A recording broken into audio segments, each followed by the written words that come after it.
बिहार विधानमंडल के शीतकालीन सत्र में चौथे दिन भी विपक्ष का जोरदार हंगामा हुआ है। हंगामे के बीच अनुपूरक बजट पास हो गया। विधानसभा की कार्रवाई कल 11 बजे तक के लिए स्थगित कर दी गई। मुजफ्फरपुर शेल्टर होम रेपकांड को लेकर सरकार के खिलाफ महागठबंधन के नेताओं ने राजभवन मार्च किया और साथ ही राज्यपाल को ज्ञापन भी सौंपा है। नेता प्रतिपक्ष तेजस्वी यादव ने राज्य सरकार पर सबूतों को नष्ट करने और अपराधियों को बचाने का आरोप लगाया। मुजफ्फरपुर कांड पर विधान परिषद परिसर में भी विपक्ष का प्रदर्शन हुआ है। राबड़ी देवी ने सुप्रीम कोर्ट की टिप्पणी का हवाला देते हुए कहा, मामले में फंसेंगे कई सफेदपोश। उपेंद्र कुशवाहा को पीएम से मिलने का वक्त नहीं मिला। सूत्रों के हवाले से खबर आ रही है 6 दिसंबर को एनडीए से अलग होने का ऐलान कर सकते हैं। चंपारण की धरती से अंतिम फैसला लेंगे आरएलएसपी अध्यक्ष। दरभंगा में पारस अस्पताल के खिलाफ मेडिकल रिप्रेजेंटेटिव ने सड़क जाम कर तोड़फोड़ किया। साथ ही मौके पर पहुंची पुलिस टीम पर भी पत्थरबाजी की। वहीं पुलिस ने प्रदर्शनकारियों पर लाठियां भांजी। लाठीचार्ज में कई लोग घायल हो गए हैं। दरअसल इलाज के दौरान दवा कंपनी के मैनेजर की मौत हो गई थी। अस्पताल प्रबंधन पर इलाज में लापरवाही का आरोप लगाया गया है। पटना में विमेंस कॉलेज के गेट पर चुनाव प्रचार के दौरान छात्र जेडीयू के नेता दिव्यांशु भारद्वाज की एबीवीपी के कार्यकर्ताओं ने जमकर पिटाई कर दी। दोनों छात्र संगठनों के बीच इसे लेकर तनाव बढ़ गया है। पूर्वी चंपारण के पकड़ीदयाल में मौर्य हॉस्पिटल संचालक से रालोसपा नेता प्रेमचंद कुशवाहा की हत्या के बाद हंगामा शांत हो गया है। डीएम और एसपी के पकड़ीदयाल पहुंचने और रालोसपा नेताओं के साथ वार्ता कर अपराधियों की शीघ्र गिरफ्तारी के आश्वासन के बाद लोगों का गुस्सा शांत हुआ।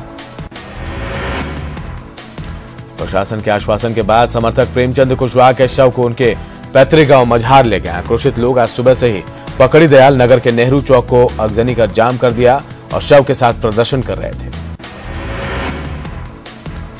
एक बार फिर शरद यादव ने नीतीश सरकार पर निशाना साधा है। शरद यादव ने कहा कि आरएलएसपी नेता की हत्या राजनीतिक हत्या है। हर महीने आरएलएसपी कार्यकर्ताओं की हत्या की खबरें आ रही है।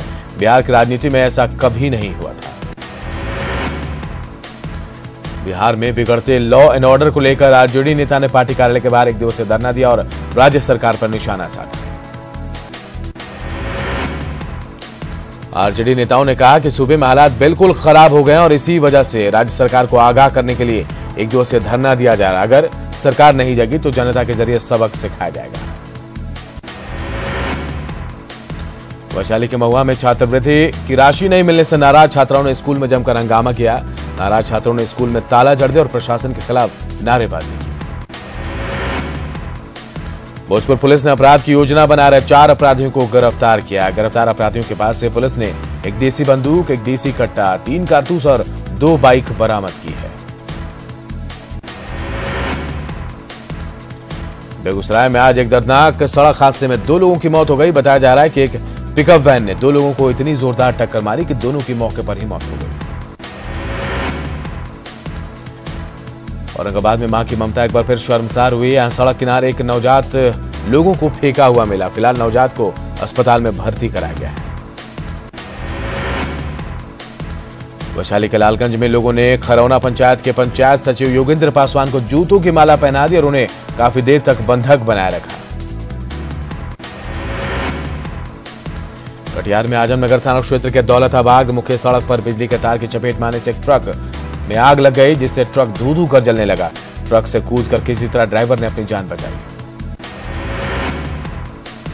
छपरा के करखा में पुलिस ने एक निजी स्कूल संचालक के घर में डकैती की योजना बना रहे 4 अपराधियों को गिरफ्तार किया। इस दौरान कुछ अपराधी फरार भी हुए हैं। उन्हें पकड़ने के लिए छापेमारी की जा रही है। औरंगाबाद में बालू के अवैध उत्खनन और ओवरलोडिंग के खिलाफ छापेमारी की गई। इसमें 11 ओवरलोडेड ट्रकों को जब्त किया गया है। बाढ़ में स्कूटी मजिस्ट्रेट के नहीं रहने से वकीलों को काफी परेशानियों का सामना करना पड़ रहा है। वकीलों के एक दल ने आज जल्द से जल्द एक्जीक्यूटिव मजिस्ट्रेट की बहाली की मांग की। भोजपुर में एक अनशनकारी पुलिसिया जबरदस्ती के बावजूद अनशन पर बैठा है। वो तरारी प्रखंड को सूखाग्रस्त घोषित करने की मांग को लेकर अनशन कर रहा है। पुलिस ने उसे सदर अस्पताल में भर्ती कराया है, फिर भी उसने आंदोलन नहीं तोड़ा है। गया में आज जेडीयू के युवा जिलाध्यक्ष कमलेश शर्मा के घर पर आयकर विभाग ने छापेमारी की। आयकर सूत्रों से मिली जानकारी के मुताबिक टैक्स चोरी को लेकर जेडीयू नेता के घर पर आयकर की टीम ने दबिश दी। आयकर की टीम को आवास, जमीन और दूसरी संपत्तियों की जानकारी मिली है। आपको बता दें कि कमलेश शर्मा भारद्वाज कंस्ट्रक्शन कंपनी का ओनर और यह कंपनी सड़क निर्माण का काम कराती है। छापेमारी के दौरान जेडीयू नेता के मकान को पूरी तरह से सील कर दिया गया। गोपालगंज जिला शिक्षा विभाग में शिक्षकों के वेतन और एरियर भुगतान में अवैध वसूली को लेकर सदर एसडीएम ने तीसरी बार जांच शुरू कर दी। आरोप लगे हैं कि शिक्षकों के एरियर और वेतन भुगतान के नाम पर करीब 40 से 50 लाख रुपए की अवैध वसूली की गई। औरंगाबाद सेंट्रल कोऑपरेटिव बैंक से 7 करोड़ 5 लाख रुपए के घोटाले का मामला सामने आया है। 33 पैक्स अध्यक्षों ने मिलकर सरकारी राशि का गबन किया और निदेशक को इसकी भनक तक नहीं लगी। पटना सिटी के एनएमसीएच के मेडिसिन विभाग में चोरों ने चोरी की कोशिश की। हालांकि मरीजों और उनके परिजनों द्वारा शोर मचाने के बाद चोर वहां से भाग निकले। सांसद रामगोपाल यादव की अगुवाई में 8 सदस्यीय संसदीय समिति पीएमसीएच का निरीक्षण करने पहुंची। समिति पीएमसीएच को सुपर स्पेशलिटी अस्पताल बनाने पर फैसला लेगी। समिति में सांसद सीपी ठाकुर भी शामिल रहे। भागलपुर के डीएम प्रणव कुमार और डीडीसी सुनील कुमार ने कहलगांव में 200 करोड़ की लागत से बनी जलापूर्ति योजना का जायजा लिया। डीएम ने निर्माण एजेंसी को काम में तेजी लाने का निर्देश भी दिया है। मेगा फूड पार्क के उद्घाटन के लिए खगड़िया पहुंचे केंद्रीय मंत्री हरसिमरत कौर ने पार्क के उद्घाटन से इनकार कर दिया। काम पूरा नहीं होने के चलते उन्होंने पार्क का उद्घाटन करने से मना कर दिया। मंत्री ने प्रमोटर का अनुदान रोकने का ऐलान किया और कहा कि काम पूरा होने पर यह अनुदान दिया जाएगा। साथ ही उन्होंने कहा कि मंत्रालय के स्तर से लगातार फूड पार्क की मॉनिटरिंग भी होगी। गया के बाराचट्टी थाना अध्यक्ष के ड्राइवर प्रमोद कुमार को गिरफ्तार कर लिया गया। ट्रक ड्राइवर से वसूली का उसका वीडियो माफ कीजिएगा ऑडियो वायरल हुआ था। एसएसपी राजीव मिश्रा ने ऑडियो सही पाए जाने पर उस पर कार्रवाई के आदेश दिए थे। पूर्णिया के चंपानगर ओपी के सोनपुर गांव में जमीन विवाद में हुई गोलीबारी में एक युवक घायल हो गया, जबकि मारपीट में 3 लोग भी घायल हो गए। सभी घायलों को इलाज के लिए सदर अस्पताल में भर्ती कराया गया है। अयोध्या में राम मंदिर निर्माण को लेकर मुंगेर के जमालपुर में आयोजित हिंदू धर्म सभा का आयोजन किया जा रहा है। इसमें शामिल होने के लिए लखीसराय से हिंदू संगठन के सैकड़ों कार्यकर्ता बाइक पर सवार होकर जमालपुर रवाना हुए। गोपालगंज में दिल्ली से गोपालगंज आ रही एक छात्रा की बस से कुचलकर मौत हो गई, जबकि हादसे में 2 छात्राएं घायल भी हुई हैं। घायल छात्राओं को कुचायकोट पीएचसी में भर्ती कराया गया है। 2 दिसंबर को मुंगेर विश्वविद्यालय के प्रशासनिक भवन के उद्घाटन कार्यक्रम में सीएम नीतीश कुमार के शामिल होने की संभावना है। इसे लेकर मुंगेर प्रमंडलीय आयुक्त पंकज कुमार पाल ने यूनिवर्सिटी का निरीक्षण भी किया। लंबे समय के बाद आज पूर्णिया नगर निगम की बैठक गहमा गहमी के बीच संपन्न हो गई। बैठक में कई बार हंगामा भी हुआ। वहीं हंगामे को देखते हुए मीडिया कर्मियों को भी बैठक से बाहर कर दिया गया। शेखपुरा में धान फसल की उपज की गुणवत्ता और उपज की मात्रा की जांच को लेकर डीएम योगेंद्र सिंह ने क्रॉप कटिंग कराया है। डीएम के नेतृत्व में कृषि विभाग और सांख्यिकी विभाग के अधिकारी बरबीघा के रजौरा गांव पहुंचे और क्रॉप कटिंग की शुरुआत की। गया को ओडीएफ घोषित करने को लेकर जिला परिषद सभागार में एक बैठक का आयोजन किया गया। बैठक में डीएम ने ओडीएफ में लापरवाही बरतने वाले कर्मियों को चेतावनी देते हुए काम में सुधार लाने का निर्देश दिया है। भागलपुर रेंज के डीआईजी विकास वैभव ने पुलिस लाइन का निरीक्षण किया। डीआईजी ने परेड के निरीक्षण के साथ साथ बैरक और पुलिस लाइन में पड़े गाड़ियों का जायजा लिया और कई आवश्यक निर्देश दिए। भागलपुर में जवाहरलाल नेहरू मेडिकल कॉलेज अस्पताल के सभागार में प्रजापिता ब्रह्म कुमारी ईश्वरीय विश्वविद्यालय की ओर से एक सेमिनार का आयोजन किया गया। इसमें डॉक्टरों और मेडिकल स्टूडेंट को कई टिप्स दिए गए। तिलका भांजे भागलपुर विश्वविद्यालय के खाली पड़े कुलपति के पद पर पीजी बॉटनी डिपार्टमेंट के हेड प्रोफेसर लीला चंद्र शाह ने ज्वाइन किया है। इस मौके पर उन्होंने विश्वविद्यालय परिसर के माहौल को बेहतर करने को अपनी प्राथमिकता बताया। बीएमपी डीजी गुप्तेश्वर पांडे पूर्ण शराबबंदी के बारे में जागरूकता फैलाने को लेकर आज लखीसराय पहुंचे और अधिकारियों के साथ सभा की। मुख्यमंत्री नीतीश कुमार के पुत्र निशांत आज अपने पैतृक गांव कल्याण बेगा पहुंचे, जहां पहली बार मुख्यमंत्री नीतीश कुमार के बिना गांव के मंदिर में पूजा अर्चना की गई। मुजफ्फरपुर के ऐतिहासिक एलएल कॉलेज में 5वीं बार डॉक्टर राजेंद्र प्रसाद मेमोरियल व्याख्यान माला का आयोजन किया गया। इस कार्यक्रम में हैमिल्टन कॉलेज अमेरिका के प्रोफेसर अभिषेक ने मुख्य वक्ता के रूप में व्याख्यान दिया। भागलपुर में रानी सती दादी के जन्मोत्सव पर मारवाड़ी समाज की ओर से घंटाघर चौक से एक शोभा यात्रा निकाली गई, जो श्री रानी सती दादी मंदिर परिसर में आकर खत्म हुई। राज्य में किसानों के 2 दिवसीय महाकुंभ की शुरुआत हुई है। केंद्रीय कृषि मंत्री राधा मोहन सिंह ने global agriculture and food summit का उद्घाटन किया। सीएम रघुवर दास भी यहां मौजूद रहे। केसीसी पर 1 साल के अंदर लोन चुकाने वाले किसानों का सरकार भरेगी ब्याज। ग्लोबल एग्रीकल्चर समिट में सीएम रघुवर दास ने ऐलान किया है, साल 2020 में झारखंड में फिर से लगेगा किसानों का महाकुंभ। राज्य में कृषि शिखर सम्मेलन में शामिल सूबे के हजारों किसान इसमें शामिल हुए। 2 दिनों तक 4 विशेष सत्र में किसानों की आय दुगनी करने पर चर्चा होगी। कई देशों के प्रतिनिधि भी इसमें शामिल हुए। रांची में आयोजित global agriculture and foods processing summit का लाइव प्रसारण जामताड़ा में देखा गया। दुलाटी नगर भवन में जिले के सैकड़ों किसानों और अधिकारियों ने इसका लाभ उठाया। पूर्व केंद्रीय मंत्री और कांग्रेस के वरिष्ठ नेता सुबोधकांत सहाय ने रांची के खेलगांव में 2 दिवसीय वैश्विक कृषि एवं खाद्य सम्मेलन के आयोजन पर सवाल उठाया है। मीडिया से बातचीत में उन्होंने मुख्यमंत्री पर निशाना साधते हुए global agriculture and food summit को एंटरटेनमेंट समिट बताया।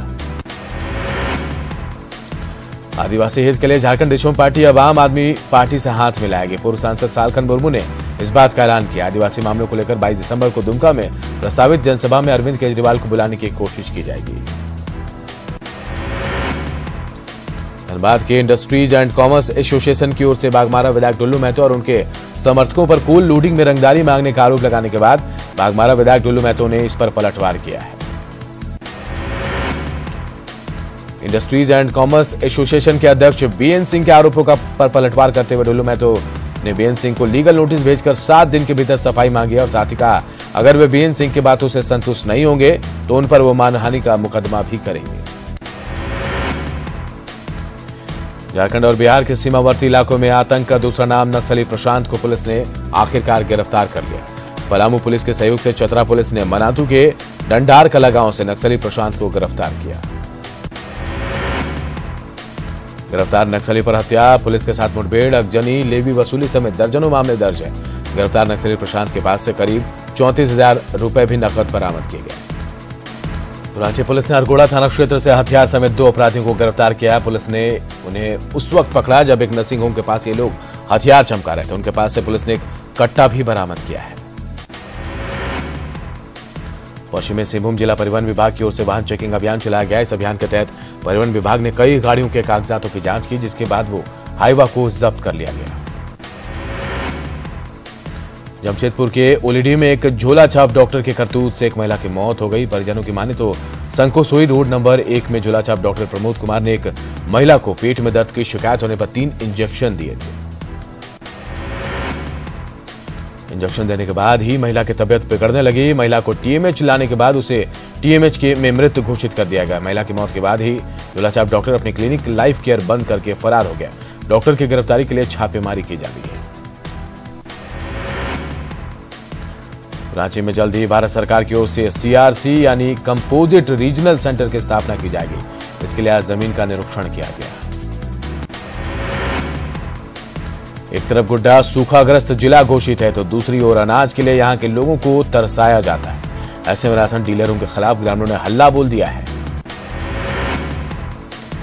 महकामा में सैकड़ों ग्रामीण पीडीएस दुकानदार की मनमानी के खिलाफ जिला परिषद पहुंचे और जिला परिषद के सदस्यों को घेर लिया।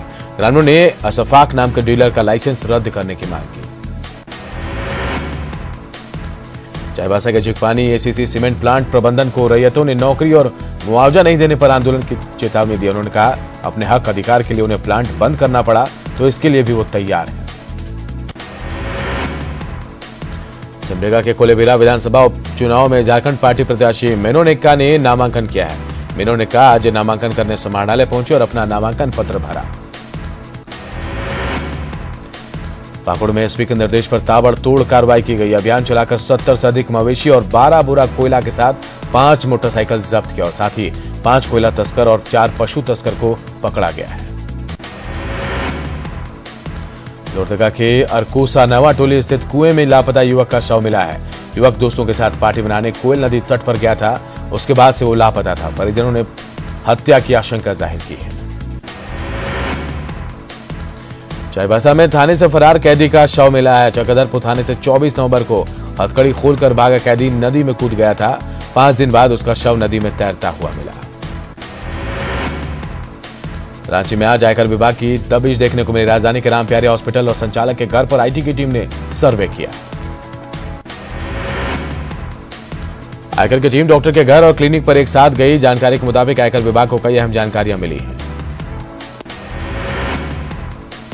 लाडसेला के मुसाबनी HCL ICC के बंद और जर्जर अस्पताल भवन का जायजा लेने लखनऊ से स्वयंसेवी संस्था पथ वेलफेयर सोसाइटी की टीम मुसाबनी पहुंची। टीम के सर्वेयर ने कहा कि वो अस्पताल में मौजूद सुविधाओं की जानकारी संस्था के मुख्यालय को भेजेंगे।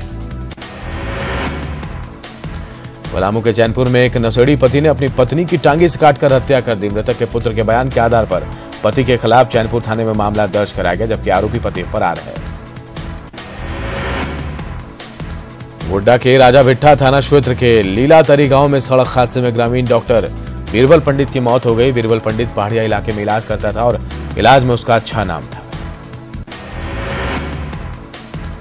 जमशेदपुर में एक युवक ने आग लगाकर आत्महत्या कर ली। युवक की अभी तक शिनाख्त नहीं हो पाई है। पुलिस मामले की छानबीन में जुटी है। पूर्वी सिंहभूम के डुमरिया प्रखंड में लोगों ने सड़क निर्माण में अनियमितता का आरोप लगाया है और प्रखंड विकास पदाधिकारी को ज्ञापन सौंपा। यहां सड़क निर्माण कार्य को लेकर किसी तरह का कोई सूचना बोर्ड नहीं लगाया गया है। मुंबई में बोहरा समाज बुरहानी फाउंडेशन और प्रोजेक्ट राइज स्वच्छता को लेकर नई शुरुआत करने जा रहा है। इस नई पहल में समुद्र बीच की सफाई और प्लास्टिक प्रदूषण के खिलाफ अभियान है। इस मुहिम को सफल बनाने के लिए बोहरा समाज के बुरहानी फाउंडेशन ने पर्यावरणविद और वकील अफरोज शाह के साथ हाथ मिलाया है। ये वही अफरोज शाह है जिन्होंने मुंबई के बरसुआ बीच की सफाई की थी। शाह को UN champion of the earth भी कहते हैं। पीएम नरेंद्र मोदी की अपील को हाथों हाथ लेने वाले बोहरा समाज के लोग बुरहानी फाउंडेशन के जरिए पूरे देश में सफाई अभियान का लक्ष्य रखते हैं। फिलहाल बीच क्लीनिंग और प्लास्टिक प्रदूषण के खिलाफ अभियान मुंबई से शुरू होने जा रहा है, जो प्रशासन की ओर से चलाए जा रहे स्वच्छता अभियान के साथ कंधे से कंधा मिलाकर चलेगा। स्वच्छता को लेकर संकल्प को मूर्त रूप देने के लिए बुरहानी फाउंडेशन ने एक बैठक की। इसमें सैयदना मुफद्दल सैफुद्दीन के छोटे भाई अम्मार भाई साहब जमालुद्दीन मौजूद थे। स्वच्छता अभियान के लिए इस बैठक में बोहरा समाज के करीब 20 संस्थाओं के सदस्यों ने हिस्सा लिया। आपको बता दें कि इससे पहले भी बोहरा समाज बुरहानी फाउंडेशन और project rise railway station Mumbai की सड़कों की सफाई में अपनी अहम भूमिका अदा कर चुका है। स्वच्छता की जो बहुत बड़ा संदेश है तमाम दुनिया में, इसके लिए हम लोग कोशिश करेंगे। बहुत दुनिया में हर जगह पर दाऊदी बोहरा समाज के लोग इसके से जुड़े हुए हैं। खासकर मुंबई में हम लोग कोशिश करेंगे कि जो भी मुहिम होगी उसमें हम सपोर्ट करेंगे। हर रोज़ थोड़ा थोड़ा, हर हफ्ते थोड़ा थोड़ा कुछ देश के लिए प्यार, एनवायरनमेंट के लिए प्यार, समुद्र के लिए प्यार जताना चाहिए ना। बोल बोल के क्या फ़ायदा, कितनी बार बोलोगे मैं प्यार करता हूँ देश से, जताना पड़ेगा हर हफ्ते। तो बस वो दाऊदी बोहरा और हमारा वही एसोसिएशन, ये प्यार हम जताएंगे हर हफ्ते थोड़ा थोड़े फॉर्म में। ओवरडोज नहीं करेंगे, डरिए मत, थोड़ा थोड़ा। और इस बुलेटिन में इतना ही। मुझे दीजिए इजाजत। नमस्कार।